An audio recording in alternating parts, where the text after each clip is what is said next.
자, 오늘 월요일 날 우리 내부 통제 개념에 대해서 조금 얘기하다가 말았는데, 제가 책이나 여기 PPT를 조금 전에 올려놨는데, 여러분 여기 추가된 게 IC죠, IC.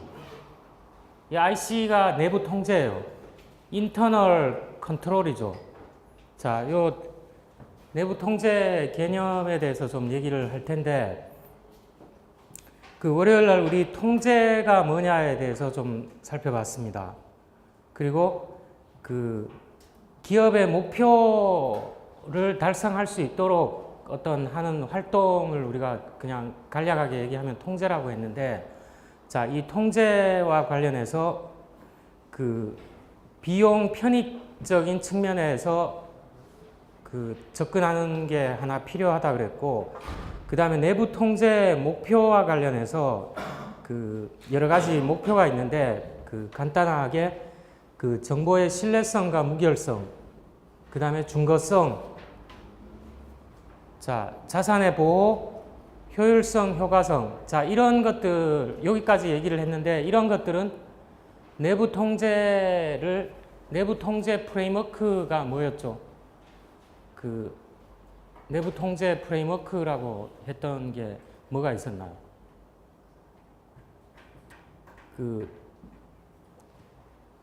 무슨 5개 협회가 만들어낸 코소의 내부 통제 프레임워크 뭐 이런 얘기를 많이 했죠. 자, 그게 여러 번 반복되는데, 자, 여기서 내부 통제 목표와 관련된 것까지 얘기를 했고, 오늘 할 내용은, 자, 여기 좀 빽빽하게 이렇게 해놨는데, 이거는 한눈에 들어올 수 있도록 하기 위해서 이렇게 좀 한 화면에 좀 넣어봤습니다. 자, 내부 통제가 그러면 대충 뭔지 이제 개념에 대해서 좀 알아봤는데, 자, 요게 유형이 좀 있습니다. 유형이 내부 통제라는 거는 사실상 여기 여러 가지 통제 유형이 있는데, 이게 결합돼야만 목표를 달성할 수 있다고 보여지는 거죠. 여러분 앞에 잘 안 보이죠? 뒤쪽에서 이게 좀 흐릿해서 보이나요? 잘?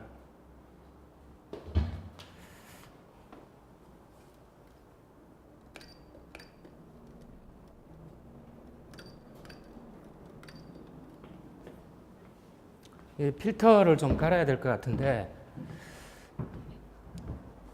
자, 여기서 여러 가지 유형이 있는데, 예방 통제는 뭐냐를 보면, 자, 어떤 사실이 발생하기 전에 그게 일어나지 않도록 하는 거죠.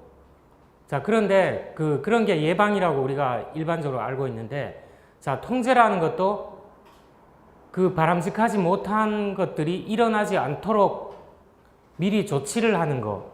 자, 이게 예방 활동이라고 볼 수 있는데, 자, 이런 예방 통제는 사실에 앞서 일어나지만 100% 유효할 수가 없죠. 자, 여러분 쉽게 얘기해서 한 명의 도둑을 10사람이 못 막죠. 못 막는 경우가 많다는 거예요. 자, 이 예방 통제가 그래서 좀 예를 가지고서 우리가 생각을 해보면 되는데, 여러분 비밀번호 왜 설정하나요? 비밀번호 왜 설정하죠? 권한 없는 사람이 시스템이나 이런 데 함부로 들어오지 못하게 하기 위해서 비밀번호를 설정하죠. 자, 이거는 사전에 설정되어 있는 거예요. 그래서 비밀번호를 설정한다든가 이런 거는 예방 통제의 한 예라고 볼 수가 있습니다. 자, 사용자들 제한하는 거 마찬가지죠. 정보 시스템에 권한이나 책임이 없는 사람이 함부로 이렇게 접근하게 되면 여러 가지 안 좋은 일들이 발생할 수 있기 때문에 사용자를 권한 있는 사람으로 제한하는 거. 자, 이런 것도 예방통제의 한 예라고 할 수가 있습니다.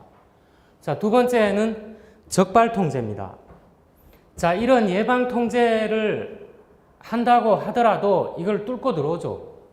자, 뚫고 들어오는데, 자, 이거는 어떤 사실이 발생한 후에 뭔가 불규칙하거나 특이한 것들이 있는지를 발견하게 되는 거죠. 그래서 이 불규칙성이라고 통칭해서 얘기를 했는데, 바람직하지 못한 것들이 발생했거나 아니면 평소에 보지 못했던 것들이 발생했거나, 자, 이런 거를 적발한다고 해서 적발통제라는 이름이 붙었는데, 자, 예방통제를 가지고 모든 것을 다 커버하기가 힘들다는 거죠. 그래서 차라리 예방통제는 조금 이렇게 해놓고 예방통제를 너무 강화하다 보면 실제 투입된 비용에 비해서 효과성 측면에서는 별로 효율적이지 못할 수가 있기 때문에 차라리 예방통제는 어느 정도 조금 해놓고 적발통제에서 딱 불규칙한 것들이 발생하면 바로 알람을 통해서 적발하겠다. 자, 이런 게 비용이 오히려 저렴할 수가 있다는 거죠. 자, 이것과 관련해서는 주로 감사 증적들이 있어야 되겠죠. 뭔가 특이한 사항이 있거나 예상하지 못했던 어떤 것들이 실제로 발생했다. 이거는 감사 증적을 우리가 오디트 트레일이라고 그럽니다.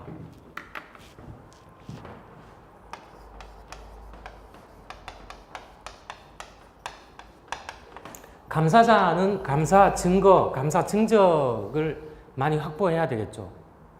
자, 이런 감사 증적의 유효한 사용과 예외 보고 이용을 포함할 거라 그랬는데, 예외 보고라는 거는 감사자가 감사를 해봤더니만 이런 사실들이, 불규칙한 사실들이 발견이 됐다는 거예요. 그러면 보고서에다가 예외 보고 항목이라고 해서 이런 것들을 집어넣겠죠. 자, 이런 게 적발통제고, 자, 이 적발통제를 통해서 어떤 사실을 알게 됐어요. 문제가 있다는 것을 알게 됐다는 거예요. 그럼 이 문제들에 대해서 어떻게 해야 되냐? 문제를 바람직한 방향으로 바꿔야 되겠죠. 자, 목표에 맞도록 수정하거나 교정하거나 이런 활동들을 해야 되는데, 그런 수정하고 교정하는 거를 우리가 교정통제라고 얘기를 합니다. 그래서 이 적발한 문제들을 교정을 통해서 바람직한 걸로 보장할 수 있고, 그렇게 하는 데 있어서 보통은 사람의 개입이 요구되죠. 자, 이런 영역에서의 통제는 대개의 경우에, 자, 재난이 발생했다. 재난이 발생하면 시스템적으로 굉장히 예외적이거나 뭐 이런 것들이 많이 발생하는데, 그렇게 되면 그걸 어떻게 교정하고 원 상태로 되돌릴 거냐. 자, 이런 것과 관련해서 재난 복구 계획 같은 거를 마련을 합니다. 조직에서는. 디제스터 리커버리 플래닝 이런 거를 많이 준비를 하죠. 자, 이런 것과 거래 역추적과 같은 프로세스를 대개 포함할 거라는 거죠. 교정통제에 있어서는.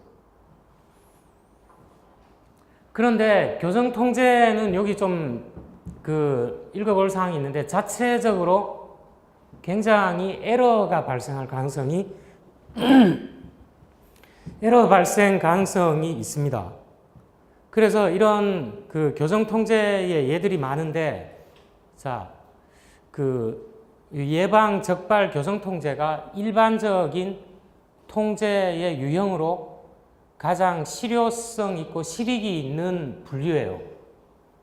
나머지 분류 방법들이 이제 뒤에 좀 몇 가지 더 나오는데, 가장 일반적인 통제 분류 방법은 예방 적발 교정 통제예요. 그럼 나머지 뒤에 붙어 있는 두 개는 뭐냐? 감독 통제와 보안 통제가 있는데, 이거는 뭐냐 그러면? 감독 통제는 자, 요 번역을 디렉티브 컨트롤이라 그러는데 디렉터가 뭔가요? 디렉터가. 이걸 굳이 번역을 하자 그러면 감독 통제라고 하지만 디렉터의 원뜻은 여러 가지 뜻을 가지고 있죠. 방향을 제시하거나 바람직한 상태로 권유를 하거나 어떻게 보면 코칭 역할을 하는 것도 이 디렉터의 역할이죠.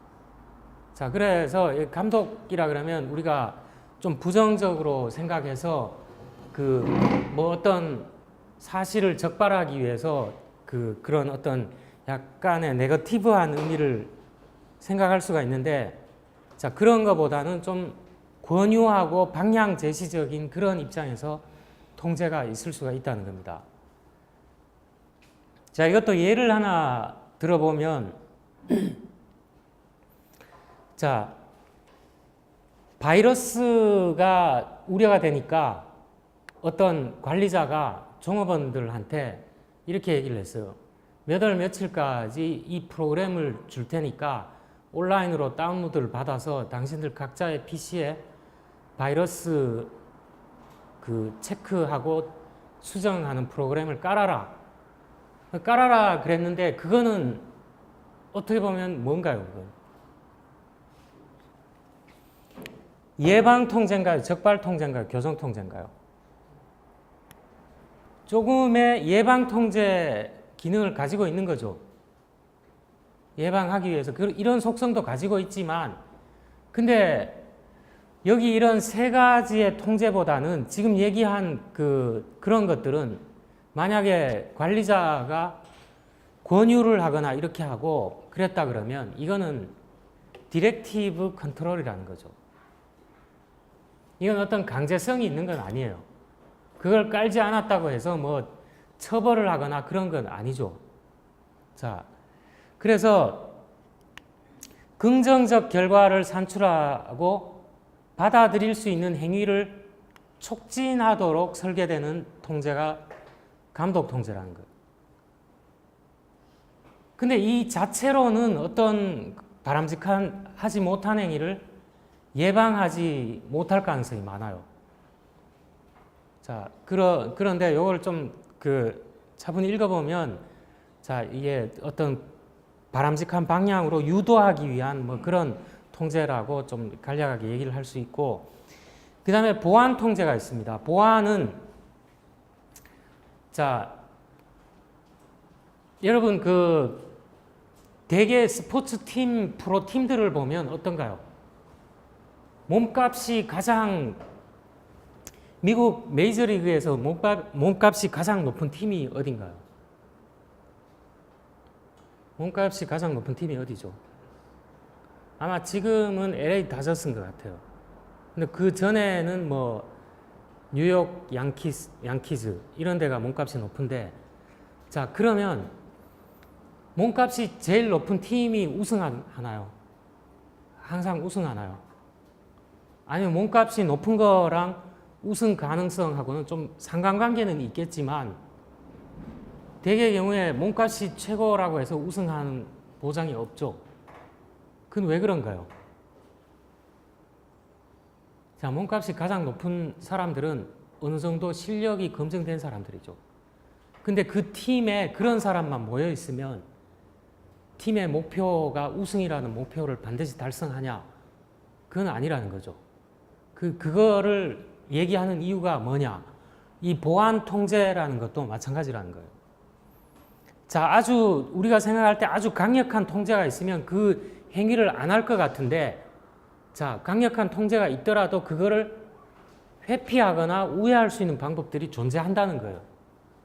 그래서 그 회피라든가 우회하는 거를 좀 여기 설정된 통제는 거기까지는 커버를 못해요. 그러면 그 통제 외에 다른 어떤 작은 통제가 있다 그러면 그게 서로 보완을 해서 그런 바람직하지 못한 게 일어나는 것을 커버할 수 있는 것, 그런 통제를 보완 통제라고 한다는 거죠. 자, 예를 들면 출입구에 도서관에 가면, 여러분 그 도서관에 가면 뭐가 있나요? 학생증을 대야 이게 넘어갈 수가 있는 게 있죠. 근데 거기 만약에 경비 하시는 분이 옆에 있죠. 왼쪽에. 들어갈 때 왼쪽에 보면 있는데 그런 분이 없다고 하면 어떨까요? 없다고 하면 들어가는 대로 안 들어가고 나오는 데 있죠. 나오는 데. 나오는 데는 여러분 뭘 대고 안 나오죠. 그냥 나올 수 있죠. 그러면 그 출입바가 분명히 있는데 그런 통제만 있다 그러면 분명히 우회해서 들어가는 사람이 있을 거라는 거죠. 제가 들어가 봐서 알아요. 제게 택이 되는지 몰라서 초창기에 그냥 그렇게 들어가니까 잡더라고요. 아, 이쪽으로 와보세요. 그러더라고. 그래서 그 꺼내갖고 대면 될 거라고. 그래서 그렇게 하는 건 뭔가요? 분명히 어떤 차단 바를 통해서도 통제를 하지만 이 경비 서시는 분이 그것만을 위해서 거기 있지는 않지만 있으면서 그렇게 우회해서 가는 사람들은 좀 통제를 할 수가 있죠. 자, 그런 게 일종의 보안 통제라는 거예요. 근데 대개의 경우는 이런 게 믹스돼 있죠. 목표를 달성하려면 이런 통제 딱딱 구분해서 한두 가지만 있어야 되는 게 아니라 통제의 결합일 거라는 거예요. 대개의 경우는 이런 게 결합돼 있을 거라는 거예요.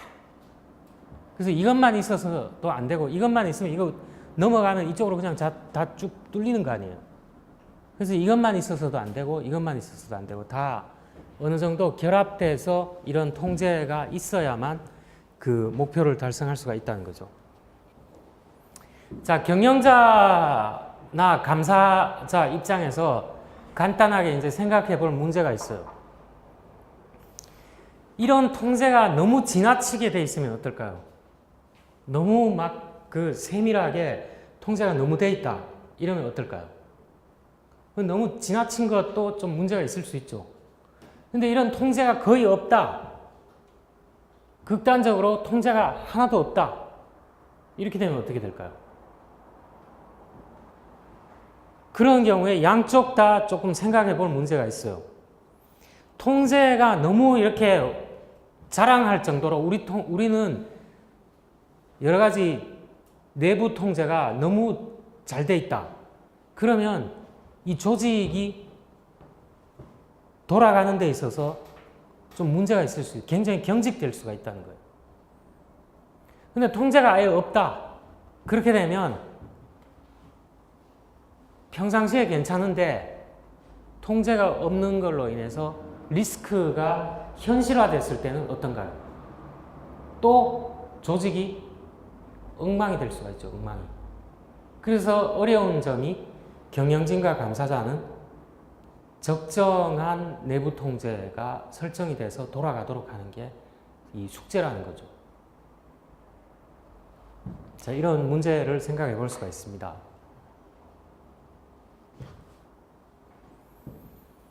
자, 내부 통제 시스템과 관련해서 결국은 자, 이게 통제 개별 요소들의 전반적인 결합이 보통 조직에 있을 거라고 했는데 이거는 결국 통제 환경에 의해서 영향을 받을 수밖에 없다는 거죠. 자, 통제 환경은 정의를 이렇게 해볼 수가 있는데 자, 통제 환경 내의 기본적인 요소들은 조직의 구조가 어떠하냐에 따라서 영향을 받겠죠. 자, 조직 구조는 우리 경영학에서 조직 구조 얘기 많이 했잖아요. 조직 구조 어떤 유형들이 있나요? 조직 구조 보면 제일 규모가 커질수록 관료제형 조직 구조가 있을 수도 있고 아니면 팀제도 있을 수 있고 또 아메바처럼 벽이 없는 조직, 아주 유연한 조직.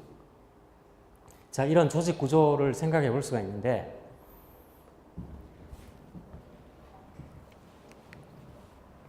만약 개인들한테 권력이 굉장히 많이 가 있어요. 몇 명한테.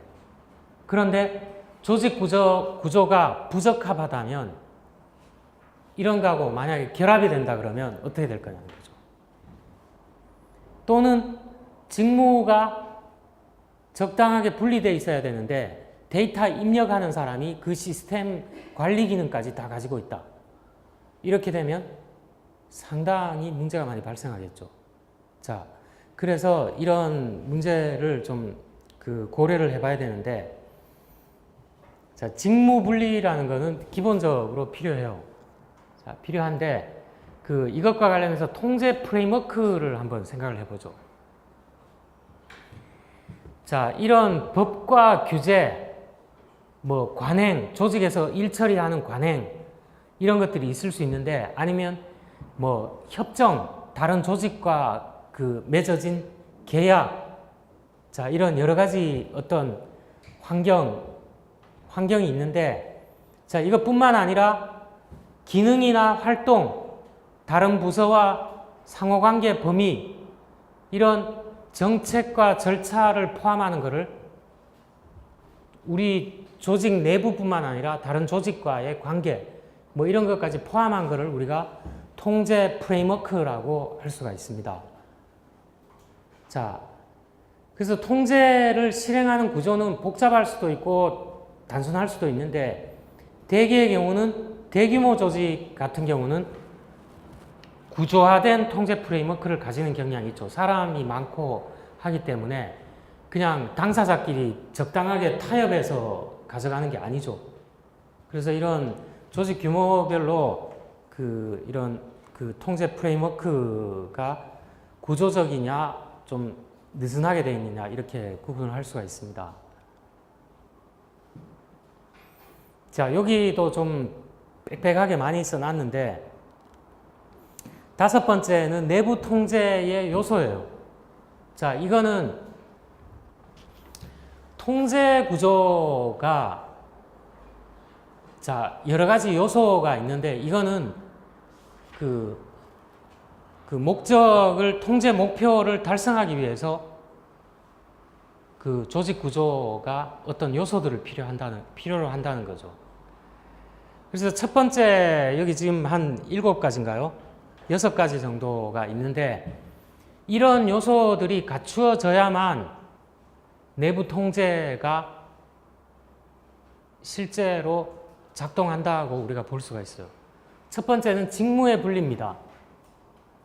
자, 이거 여러 가지 직무가, 자, 여러분이 생각할 때는 기능적인 뭐 인사면 인사, 재무면 재무, 마케팅, 연구개발, 자, 이런 것만 생각할 수 있는데, 자, 그런 거는 업무의 목표 달성을 위해서 기능적으로 분리해 놓은 거고, 여기서 말하는 직무 분리는 그런 거는 조금 논외로 하고 이런 거죠. 물리적으로 자산을 다루는 사람, 이 관리하는 사람이에요. 관리하는 사람은 자산 움직임을 기록하는 사람이 아니라는 거예요. 이 말은 무슨 말이냐 하면, 자산이 뭐가 있다 평가해서 입력하는 사람 있죠. 입력하는 사람하고 그 입력된 자산 목록이나 이런 거를 관리하는 사람하고는 분리가 돼야 된다는 거죠. 자, 이렇게 써놓은 거는 그런 거예요. 그런 것도 하나의 직무를 분리해야 되는 원칙에 부합하는 거예요. 자산 목록을 입력하는 사람과 그 시스템에 입력된 자산을 관리하는 사람은 분리하는 게 맞다는 거예요. 아주 특수하게 규모가 아주 작은 조직에 사람이 없다. 사람이 별로 없다 그러면 부득이하게 하지만 통제 측면에서 봤을 때는 위험성이 굉장히 높은 거예요. 이런 경우. 만약에 분리가 안 돼 있다 그러면. 자, 여러 가지 예가 있을 수 있습니다. 그 다음에 사람의 역량과 무결성인데, 통제 시스템을 결국 지탱하는 거는 사람이에요. 실행하고 하는 거는 사람이라는 거죠. 그래서 통제가 유효하고 바로 돌아가게 하려면 그 사람이 스킬을 가지고 있어야 된다는 거예요. 자, 그렇게 할 수 있는 능력, 스킬을 가지고 있어야 된다는 거죠. 충분히 정직해야 된다는 거예요. 사람에 의해서 아무리 제도적으로 내부 통제가 잘 돼 있다 그렇더라도 그거를 운영하고 활동하는 건 사람이잖아요. 그래서 이 사람이 뭔가 부정직하고 다른 생각을 가지고 있다. 그러면 내부 통제, 예방부터 적발, 보안, 통제 다 멋지게 설정되어 있어도 굉장히 취약하겠죠. 장난칠 수 있잖아요. 사람이 충분히. 자, 그런 얘기를 좀 써놓은 겁니다. 그 다음에 권한에 적합한 수준인데 통제 구조에서 공통된 실수가 뭐냐면 어떤 사람한테 너무 많은 권한이 가 있는 거예요. 너무 많은 권한이 몰라도 되는데 알고 있는 경우. 저 사람은 이것까지는 몰라도 되는데 다 알게 하는 경우. 오픈되어 있는 경우. 자, 그런 경우가 되게 많아요. 그래서 중요한 원칙이 하나 나옵니다. need to have 기반으로 판단을 해야 돼요. 권한이 적합하냐 부적합하냐 이 기준이 무슨 기준으로 판명할래? 그렇게 했을 때 하나 열거하라 그러면 가질 필요성 기반이에요. need to have 기반이에요. 어느 특정 개인이 권한을 가질 필요성이 있느냐? 필요성이 없느냐? 자, 필요성이 있다 그러면 왜 필요하냐? 왜 그 권한이 필요하냐? 이걸 따져봐야 돼요. 나는 인사 파일을 관리하는 사람이기 때문에 인사 시스템에 거기에 등록되어 있는 사람들을 조회하고 검색하고 해야 된다. 자, 거기까지는 오케이. 근데 그 조회하고 검색하고 여기까지는 오케이인데 그 파일을 내가 수정할 수 있는 권한을 주는 거. 그럼 그 사람한테 그게 꼭 필요하냐는 거예요. 대개의 경우는 필요가 없는 경우가 많겠죠. 이 사람은 그 인사 시스템을 통해서 그 사람의 어떤 정보가 들어가 있는가를 토대로 해서 인사 업무를 하기 위해서 필요한 거지 그거를 수정하고 할 권한까지는 필요성이 없다는 거예요. need to have 원칙에 보면 그거는 그 사람한테 그런 것까지 준다는 거는 위배된다는 거예요. 자, 그런 걸로 판단을 해볼 수가 있고 그 다음에 책임성입니다. 모든 결정이나 의사결정이나 거래라든가 취해진 조치들 경우에 수락할 수 있는 어떤 수준을 가지고 누가 무엇을 했는지 결정을 허용할 통제가 있어야 된다는 거예요. 아, 이 사람은 어떤 결정을 하는데 조치를 하는데 있어서 그런 결정을 허용할 거냐 말 거냐에 어떤 기준이 있어야 된다는 거죠. 자, 그래서 이거는 대개 통제 로그나 감사 증적의 이용을 포함할 거예요. 이 책임성이라는 건. 자, 어떤 통제가 설정이 되어 있는데 그게 책임성 측면에 봤을 때 그게 바람직하냐 틀리냐 이런 얘기를 할 때 그거는 대개 통제 로그와 감사 증적 가지고서 그 어떤 검토를 할 여지가 있다는 거죠. 자, 그 다음에 충분한 자원이 있어야 됩니다. 자, 아무리 통제를 적정한 내부 통제를 설정해서 실행하려고 해도 조직에 자원이 없어요. 자원이 없으면 직무 분리를 할 수가 없죠. 직무 분리 사람이 몇 명 없는데 직무 분리를 할 여지가 없죠. 사람 또 자, 역량 있는 사람을 채용을 해야 되는데 조직에 돈이 없어요. 신규 채용하지 말라는 거예요. 그렇게 되면 그쪽에 역량이 있는 사람을 채용하거나 활용하는 게 아니라 역량이 없는 사람을 활용할 수도 있다는 거죠. 조직 내에 이미 있는 사람들 그냥 교육 적당하게 시켜서 그렇게 할 수밖에 없다는 거예요. 자, 마지막에 감독과 검토가 있습니다. 자, 감독 활동은 충분한 감독 활동은 내부 통제 실행의 기본적인 거죠. 자, 이렇게 아무리 잘 돼 있더라도 수시로 그게 건전하게 돌아가고 있느냐에 대해서 그 체크를 해봐야 된다는 거죠. 그리고 이런 역량이 있고 책임성이 있고 권한이 있고 적당한 직무 분리에 의해서 그 업무를 하고 있더라도 대개의 경우는 자기 개인의 목적을 추구하는 사람들이 많죠, 조직에. 형식상으로는 이런 걸 다 했더라도 자기 개인의 어떤 이익을 추구하는 행위를 많이 하잖아요, 보면. 자, 그래서 감독과 검토가 계속해서 이루어져야 된다는 거죠.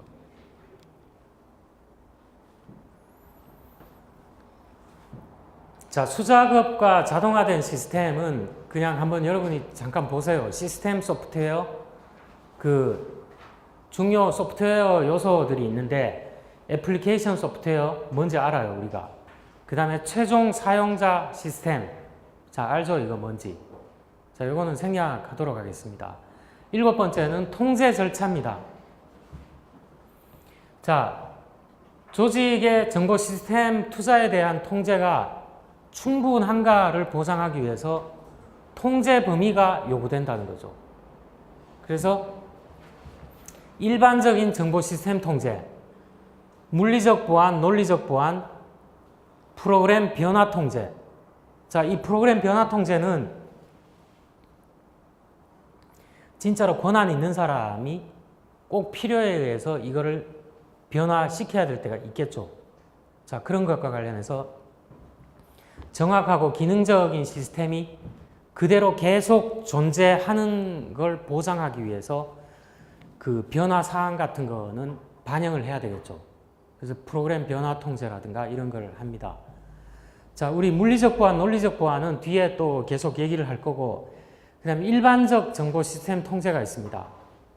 컴퓨터 시스템 활용되는 환경을 다루는 거죠. 자, 일반적 IS 통제의 뭐 대표적인 게 뭐가 있을까요? 그냥 이런 거는 간단하게 봐서 전산실이 보니까 뭐 위험 요소는 없는지, 뭐 온도라든가 습도라든가 이런 거는 적당하게 유지가 되는지, 자, 이런 것도 중요하죠. 자, 그런 거일 수가 있습니다. 자, 이것도 뭐 그렇게 그 중요한 영역은 아니기 때문에, 자, 넘어가서 애플리케이션 통제를 보도록 하겠습니다. 자, 과거에는 애플리케이션 시스템이 별로 그렇게 중요하지 않았는데 요즘은 어떤가요? 거의 대부분의 비즈니스 활동이 애플리케이션과 관련돼 있죠. 그래서 애플리케이션 통제가 과거보다 최근에 감사에서는 이쪽에 좀 중점이 있다는 거예요. 자, 이런 것과 관련해서 통제 유형을 한번 다시 좀 볼게요. 앞에서 봤던 예방 통제, 적발 통제, 교정 통제가 일반적인 범주로 가장 많이 나누는 거예요. 그럼 기타 어떤 것들이 있냐? 기타 또 다른 방법들이 있습니다. 통제는 재량적이냐 비재량적이냐로 나눌 수가 있죠. 사람의 자유재량에 영향받기 쉬운 통제인데, 자, 서명의 감독적 검토가 있어요. 서명이 문서에 보니까 서명이 있는데 이 서명이 뭐 잘 돼 있느냐, 이런 거는 사실은 그 비재량적 법상으로 이걸 엄격하게 하는 것보다는 그 서류를 이렇게 검토해 봤는데 서명이 군데군데 빠져 있다. 그러면 이게 아무래도 취약성이 높겠죠. 그래서 대개의 경우는 그 서명한 것, 서류 이런 거 검토하는 거는 그냥 감독자, 관리자가 재량으로 할 수도 있고 하지 않을 수도 있고 이렇게 보통 부여를 합니다. 그래서 이런 통제는 재량적 통제예요. 근데 그 생략될 수 없는 통제가 있죠. 자, 개인 식별번호, 핀 번호, 핀의 사용과 같은 통제. 자, 한국은 뭐 핀 넘버, 이게 지금 아직 주민등록번호가 쓰여지고 있기 때문에 지금 이제 개선되고 있는데, 자, 이런 핀 넘버 사용 같은 통제는 굉장히 그 재량 여지를 주면 안 돼요. 이거는 사고가 날 가능성이 많죠. 그래서 그 비재량적 통제 영역에 해당된다고 볼 수가 있습니다. 그 다음에 자발적 통제와 명령적 통제가 있습니다. 법과 규제에 의해서 요구되는 통제가 명령적 통제고, 그냥 비즈니스 지원하기 위해서 선택적으로 사용할 수 있는 것은 자발적 통제입니다. 자, 그 다음에 수작업 통제, 자동화된 통제. 자, 이런 것도 뭐 구별이 명확하니까 구별이 좀 명확하죠. 자, 통제는 애플리케이션이냐, 일반적 정보 시스템 통제냐, 이렇게도 구별을 할 수가 있습니다. 자, 맨 밑에 보면 만약에 어떤 통제가 이렇게 실행이 되고 있어요. 에러를 방지하기 위해서 변화되거나 생략될 수 있는 통제예요. 법에 의해 요구되지 않아요. 사람에 의해 수행되고 있어요. 다른 통제가 운영하는 환경에 적용하는 거예요. 자, 이런 통제는 뭘까요?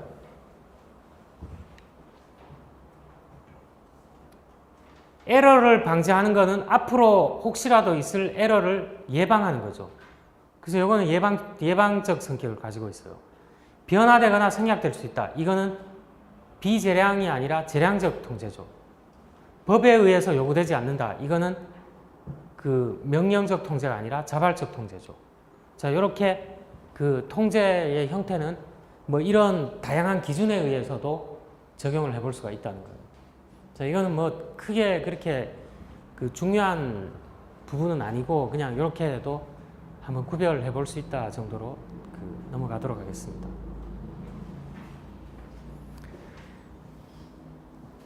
자, 여기 9번이 이제 마지막 그 통제 부분의 마지막 부분인데, 여기서 좀 생각해 봐야 될 부분들이 있습니다.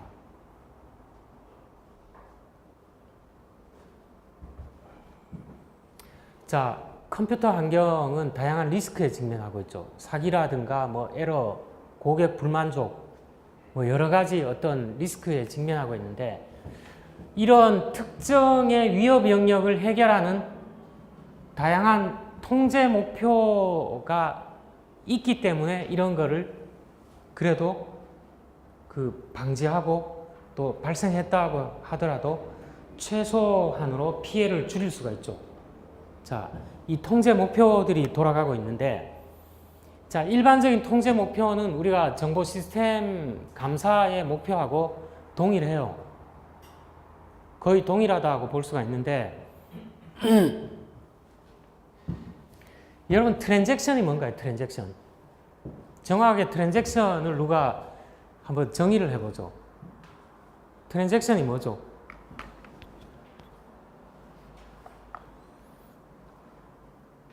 자, 여러분 편의점에 가면, 계산대 가면 무슨 항목이 얼마고 이렇게 시스템에 들어가 있죠.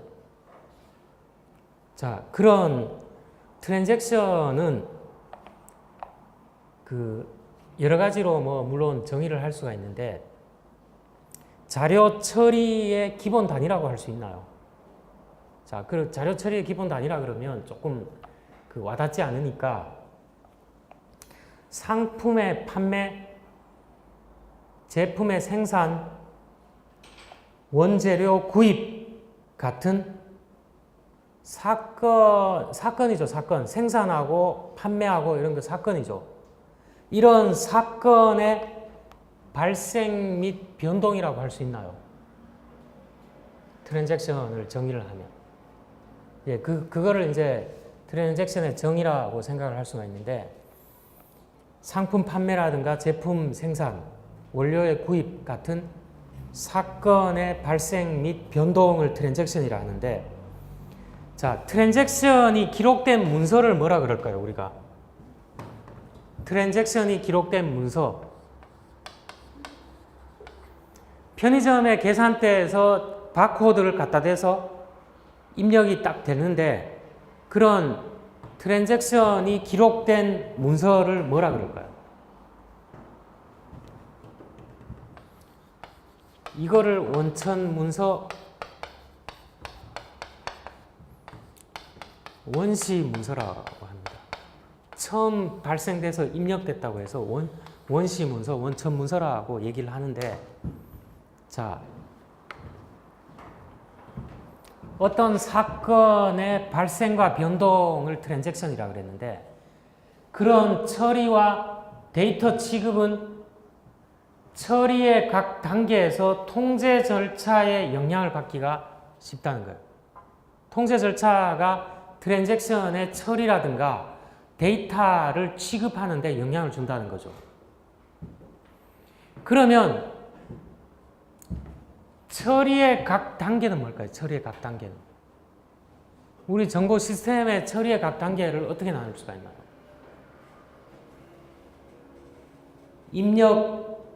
입력이 돼야 되죠. 입력되고 시스템에서 처리가 되죠. 처리가 된 거는 밖으로 결과물로 나오게 되죠.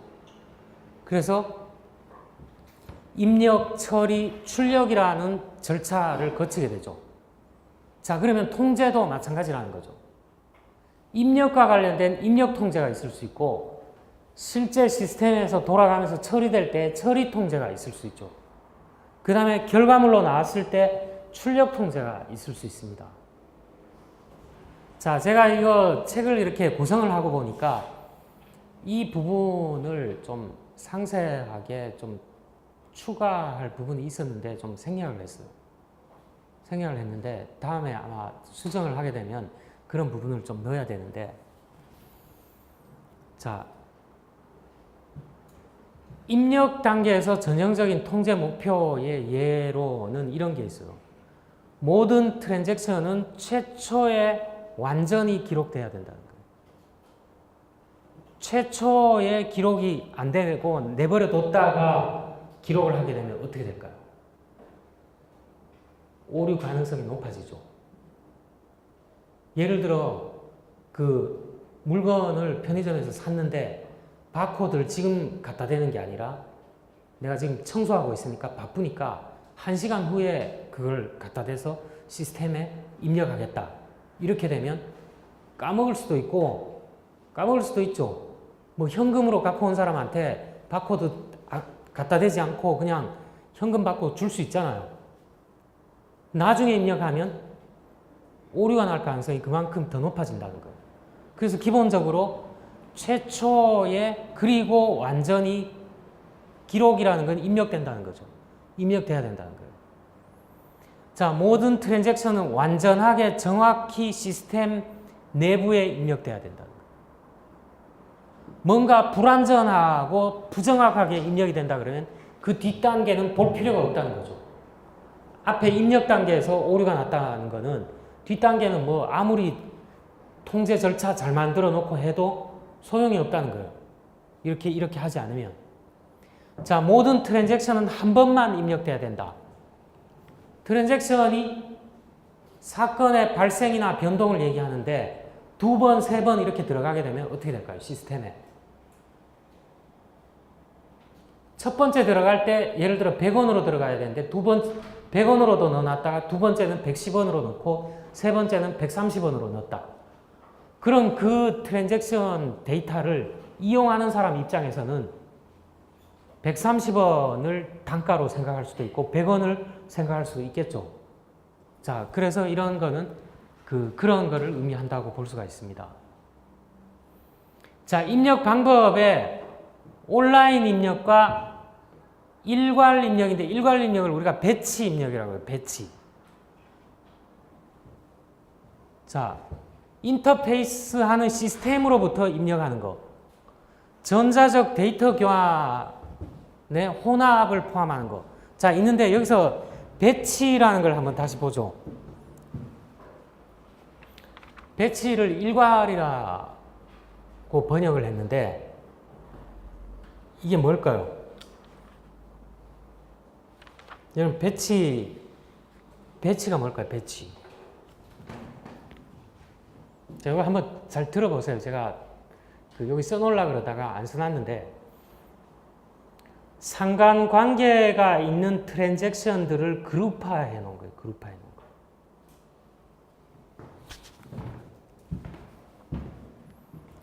상관관계가 있는 트랜잭션을 모아 놓은 거예요. 모아 놓은 거니까 이걸 일괄해서 입력한다 그러는 거는 상관관계가 있는 것들을 모아놔야지 상관관계가 없는 것들을 모아놓으면 어떻게 될까요? 상관관계 없는 것들을 모아갖고 한꺼번에 입력하면 어떻게 될까요? 질서라든가 순서라든가 이런 게 없는 거죠. 뒤죽박죽이 되는 거죠. 그래서 배치 입력이라는 것은 상관관계가 있는 트랜잭션들을 모아서 한꺼번에 입력하는 겁니다. 자, 그러면 배치로 입력되는 데이터 오류를 예방하고 적발하기 위한 가장 중요한 기법이 뭐가 있을까요? 서로 상관관계가 있는 트랜잭션들을 모아서 모아놓은 것을 배치라 그랬는데 배치 입력과 관련돼서 데이터 오류를 예방하고 적발하기 위한 가장 중요한 기법이 뭐가 있을까요? 이용찬 학생 알 것 같은데 웃는 거 보니까 알 것 같은데 한번 대답해 보죠. 무슨 통제가 있을까요? 네? 무슨 통제가 있을까요? 가장 좋은 통제가 뭘까요? 상관관계에 있는 트랜잭션들을 모아놨는데 이거 일괄해서 입력하는데 이게 똑바로 들어가냐 예방하고 만약에 똑바로 안 들어갔으면 적발해내는 제일 좋은 방법이 뭘까요? 잘 모르겠습니다. 아 그래도 뭐 이 중에서 하나 얘기를 해보세요. 그럼.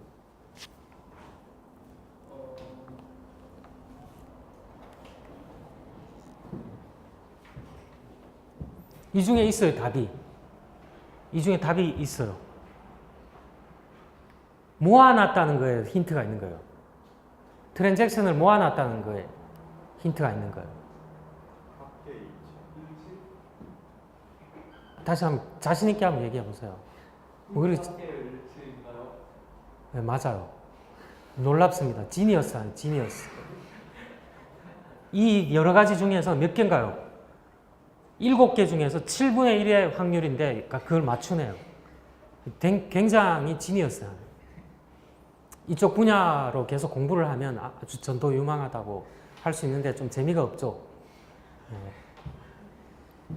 그 배치 입력, 일괄 입력에 이게 오류가 있느냐, 오류 예방하거나 적발하는데 가장 좋은 통제 방법이 통제 합계의 일치 여부를 확인하는 거예요. 그럼 의문이 하나 또 들죠. 통제 합계가 뭐냐 그러면? 통제 합계가 뭘까요? 통제 합계는 배치로 입력되는 데이터의 일부 필드의 합계값이에요. 일부 필드의 합계값. 자, 여러분 보고 배치로 이렇게 관계 있는 것들 잔뜩 입력되는데 그거 다 합계내라 그러면 어떻게 할까요? 그건 굉장히 무의미한 거죠. 샘플로 몇 개만 이렇게 필드값 합계내갖고 맞는가 틀리는가 확인해 보면 되죠. 그래서 여기 통제 합계라는 거는 다시 한번 얘기를 해보면 배치로 입력되는 데이터의 일부 필드의 합계값이에요. 그래서 요거를 맞춰보면 요게 입력이 제대로 됐냐 안 됐냐를 검증해 볼 수가 있다는 거예요. 그게 가장 확실한 방법이에요. 그 배치 입력에서 그렇다는 얘기고, 자, 미리 번호 부여된 문서 이용한다든가 모든 형태에서 데이터 타당성 조금씩 줄여놨는데 이게 좀 설명할 거리가 많아요, 사실은. 근데 이게 너무 방대해지잖아요, 그렇게 되면. 접근 권한 부여, 문서 스캐닝. 자, 여기서 여러분이 알 수 있는 것도 있고, 그 문서 취소는 뭘까? 활동 로깅은 뭘까? 자, 활동 로깅은 그냥 이렇게 간단하게 얘기 드리겠습니다. 입력자가 어떤 입력을 했는데 그 흔적이 남을 거 아니에요. 그 중에서 몇 개를 실제 뽑아서 똑같이 해보는 거예요.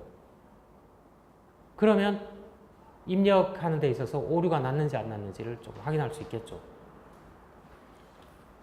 저기서 말하는 그 모든 형태에서 데이터 타당성은 뭘까요?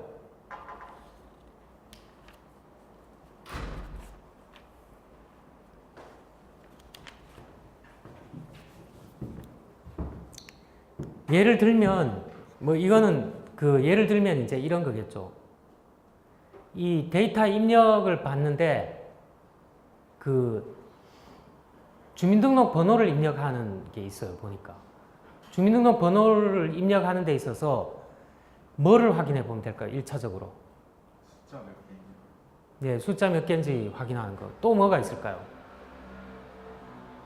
2000년 이전에 태어난 사람들은 앞에 그 두 번째 줄부터 시작하는 거, 남자는 1로 시작하고 여자는 2로 시작하죠. 근데 봤더니만 앞에 보니까 2000년 이전에 태어났는데 3으로 돼 있거나 4로 시작한다. 이러면 뭔가요? 오류가 난 거죠. 타당하지 못한 거죠. 자, 뭐 일종의 그런 겁니다. 자, 여기 뭐 여러 가지 얘기할 것들이 많은데 그것만 얘기하기엔 시간이 부족하니까 자, 여기 넘어가도록 하겠습니다.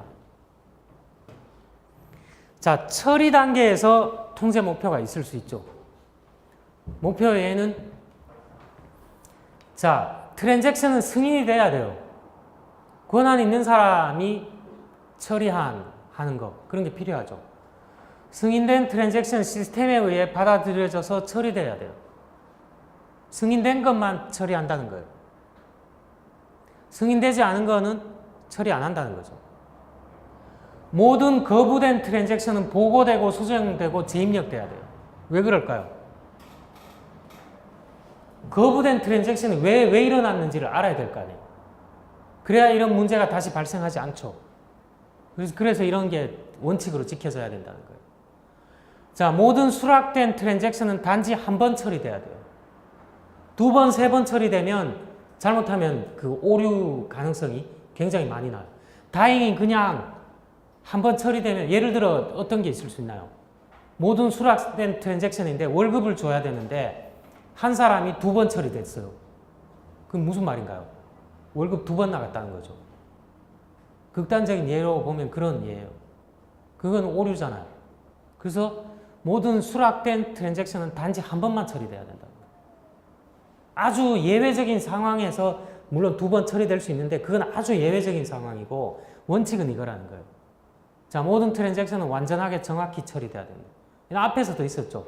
입력될 때에도 완전하고 정확하게 입력돼야 뒷단에 영향을 안 주죠. 그 다음에 처리 단계에서도 정확하고 완전히 처리돼야지 부정확하게 되면 아웃풋이 잘못 나오잖아요. 아웃풋으로 잘못 연결될 수가 있기 때문에. 자, 이 단계에서 통제는 마찬가지로 이 처리 단계에서도 통제 합계를 통해서 검증을 해볼 수가 있어요. 자, 파일 라벨을 붙이는데 파일 라벨은 왜 붙일까요? 자, 요즘은 좀 보기 힘들지만 큰 조직에 가면 디스크 같은 거 있어요. 디스크. 디스크에 그 취급자는 누구고 라벨이 이렇게 붙어 있어요. 데이터 내용이 뭐고 이 디스크의 관리 책임자가 누구고 연락처가 어디고 이렇게 있어요. 그래서 그런 것들이 많이 쌓여 있을 때 전산부서 같은 데 갖다 줬을 때 이 라벨이 안 붙어 있으면 어떻게 될까요?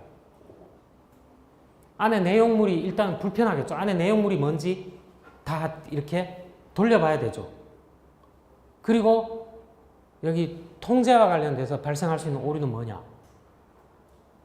잘못 처리할 수가 있어요. 이게 내가 생각할 때는 이게 마케팅 부서에서 온 디스크이기 때문에 이걸 처리해야 된다고 맞다고 생각했는데 나중에 보니까 라벨이 안 붙어 있어서 식별이 잘 안 됐는데 이게 사실은 인사와 관련된 거다. 그럼 여기다가 잘못 넣어갖고 처리할 수가 있죠. 그래서 그거는 이제 그 바깥에 붙어 있는 외부 라벨이라고 할 수 있어요. 그 내부 라벨도 있죠. 내부 라벨. 내부 레벨은 뭘까요? 여러분 그 통신 배워보면 데이터 주고받을 때 어떻게 하나요? 앞에 헤더 붙이죠. 헤더 왜 붙이나요? 헤더 데이터를 이쪽에서 저쪽으로 보낼 때 정확한 목적지로 보내는 거죠. 그리고 그 앞에 보면 우선순위라든가 처리 순서라든가 뭐 이런 특별한 것들을 지정할 수 있죠. 그렇게 내부 라벨이 잘 돼 있어야 처리하는데 시간도 덜 걸리고 정확하게 처리를 할 수가 있다는 거예요. 그 다 데이터 내용 안 보더라도 그 라벨만 보고서 내부 라벨만 보고서 바로 그 빨리 처리할 수 있다는 거죠. 자, 얘 보고서 에러 로그, 뭐 합리성 테스트 이런 거 있는데 합리성 테스트 뭘까요? 합리성 테스트.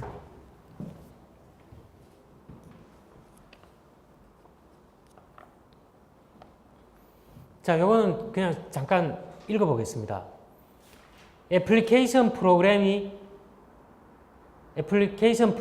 처리한 값이 미리 정한 기준에 적합한지를 확인함으로써 처리된 데이터의 합리성을 검증하는 거예요. 자, 이게 합리성 검증입니다.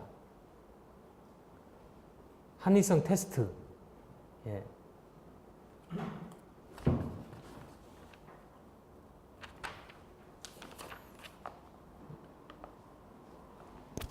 아까 여러분 데이터 타당성 있었죠? 데이터 타당성. 입력과 관련해서 모든 형태에서 데이터 타당성. 이거를 예를 하나 들어보면 자, 이런 게 있을 수 있습니다. 입력 데이터가 정해진 기준에 부합하는지를 검증하는 건데 예를 들어 성별에 입력되는 값이 M 또는 F로 시작해야 되는데 다른 게 들어가 있어요. M은 메일이고 F는 피메일이겠죠. 두 가지 값밖에 없죠. 근데 만약에 N이라는 게 들어가 있다. 그럼 이거는 뭔가요? 이게 타당성 체크에 걸리는 거죠. 뉴트럴, 중성이다. 잘못된 거죠, 이건. M하고 F가 나와야 되는데 N이 있더라. 누가 장난친 거거나 잘못된 거잖아요. 그런 게 타당성 체크예요. 자, 뭐 재미있는 것들이 많은데, 자, 그거는 시간 관계상 좀 다 못할 것 같고, 자, 예. 그 다음에 마지막으로 출력 단계에서 전형적인 통제 목표인데, 이거는 입력과 처리의 결과물이 출력으로 나오죠. 자, 그러면 출력물을 권한 있는 사람들한테 하드카피로 배포한다 그러면 권한 있는 사람한테만 줘야 되고 권한 없는 사람한테 주면 안 되죠. 이 중요한 것들은 권한 있는 사람한테만 배포를 해야 돼요. 그래서 배포를 어떻게 할 거냐. 정말로 중요한 거는 바깥에다가 비밀, confidential이라든가 이런 걸 붙이고 1년 번호를 붙이죠. 1년 번호를. 1년 번호를 붙여서 혹시라도 만약에 유출이 됐다 그러면 배포한 리스트 누구한테 배포한지를 알기 때문에 그 번호에서 빠진 거여서 그게 유출됐다는 거잖아요. 그럼 그 사람만 문책하면 되는 거죠. 그 사람이 가지고 있지 않다. 3번을 줬는데 3번이 없다. 그러면 체크해낼 수가 있겠죠. 자,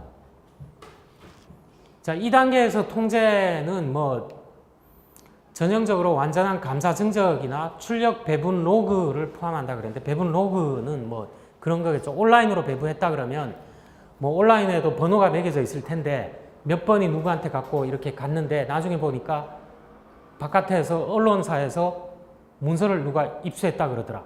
그러면 분명히 로그를 뒤져보면 찾아낼 수도 있다는 거죠.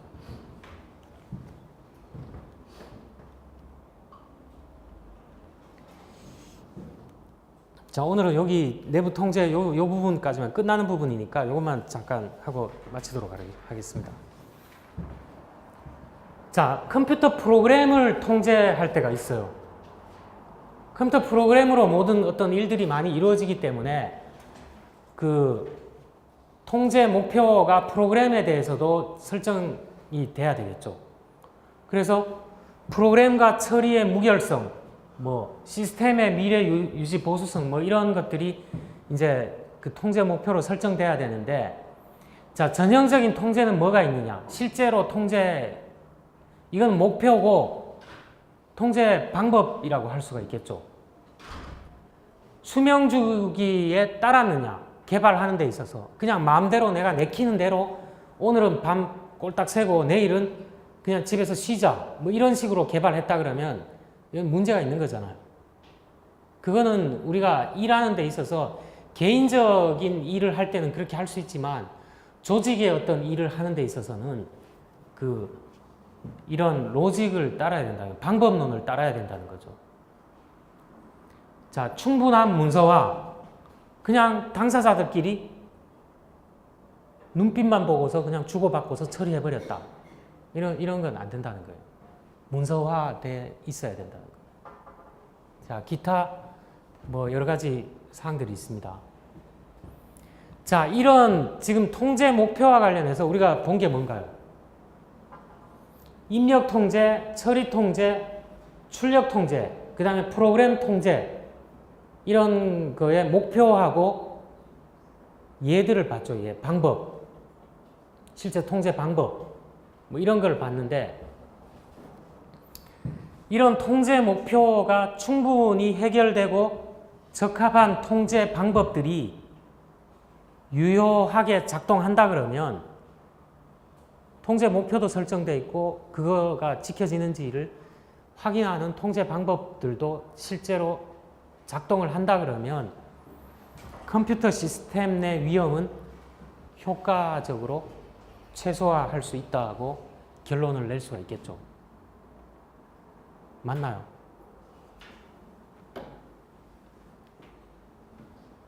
단계별로 통제 목표가 적절하게 설정이 되어 있고, 그리고 그 통제 목표를 달성할 수 있는 방법들, 아니면 확인할 수 있는 방법들이 그냥 내가 좋은 의미로 이렇게 써놓은 게 아니라 실제로 유효하게 돌아가고 있다 그러면 적어도 정보 시스템 내의 위험은 효과적으로 통제가 되고 있다. 이렇게 결론을 내볼 수가 있다는 거죠. 감사자 입장에서 봤을 때. 뭐 그렇게 결론을 내볼 수 있지 않을까요? 자, 여기까지 혹시 질문 있나요? 월요일 날 다 안 들어올 것 같아서 좀 양념으로 남겨뒀어요. 이렇게 2페이지 정도 남겨뒀어요. 2페이지 정도 남겨뒀고, 질문 있나요? 여기까지?